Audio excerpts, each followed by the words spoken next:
Mes amis, au secours.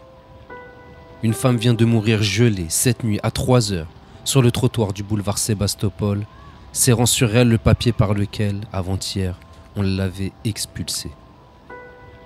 Chaque nuit, ils sont plus de 2000 recroquevillés sous le gel, sans toit, sans pain, plus d'un presque nu.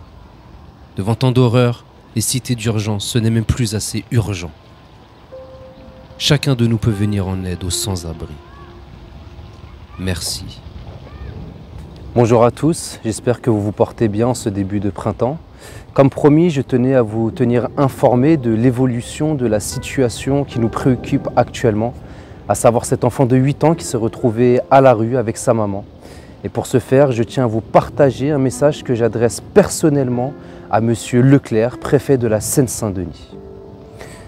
Monsieur le préfet, après avoir sensibilisé l'opinion publique de Sevran, la ville dans laquelle je possède un mandat électif, un certain nombre d'élus, aussi bien de la majorité comme de l'opposition, ont manifesté leur indignation et leur solidarité sur la situation dramatique d'une femme et de son enfant victimes de violences puis mises à la rue.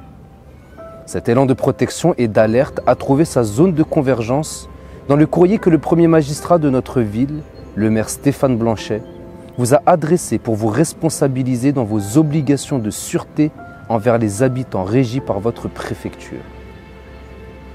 L'objet de cette correspondance décrit parfaitement la gravité de la situation inacceptable vécue par cette famille. Signalement de situations humaines à risque. Puis nous voyons citer les moyens solidaires déployés par la ville de Sevran pour accompagner cette mère et son fils. En effet, on lit dans ce courrier: une première prise en charge a été faite par le Centre communal d'action sociale, CCAS, de la mairie de Sevran. Ainsi, le CCAS a pris en charge 3 nuitées d'hôtel, a délivré une aide financière de 100 € et 30 € en chèque d'accompagnement. Au surplus, Madame a été accompagnée par le CCAS afin de procéder à une première inscription sur la plateforme de premier accueil au titre de l'hébergement d'urgence, dite 115.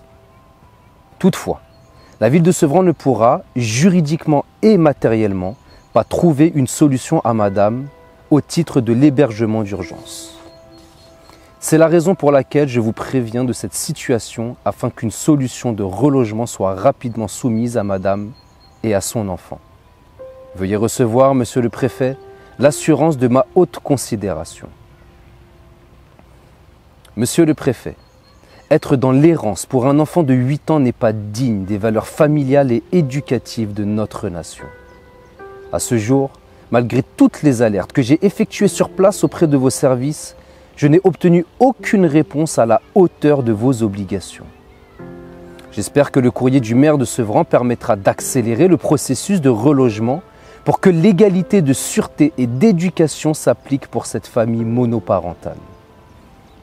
Chères Sevranaises, chers Sevranais, je tenais à vous faire part de la prise de hauteur républicaine de notre maire Stéphane Blanchet, qui a su dépasser nos clivages politiques pour épouser, sur cette problématique, l'âme de notre ville de Sevran, une ville dont les lettres portent nos valeurs universelles de solidarité humaine, d'égalité en droit, de vivre ensemble sur un même territoire, de respect de la différence, d'alliance d'intelligence et de nouveauté d'action.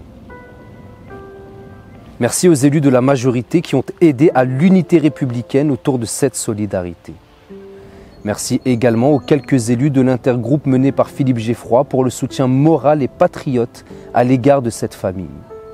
Et pour terminer, merci à tous les citoyens et les citoyennes qui nous soutiennent afin de nous procurer la force de continuer à être des bâtisseurs d'égalité. À travers nos actions de solidarité et de justice sociale, ce sont vos voix électorales qui font écho pour que nous puissions rester libres et égaux en droit. Votre dévoué élu, Jus Sullivan. Monsieur le Préfet, je me permets pour conclure de rappeler une citation de Nelson Mandela qui disait « Vaincre la pauvreté n'est pas un acte de charité, mais un acte de justice. »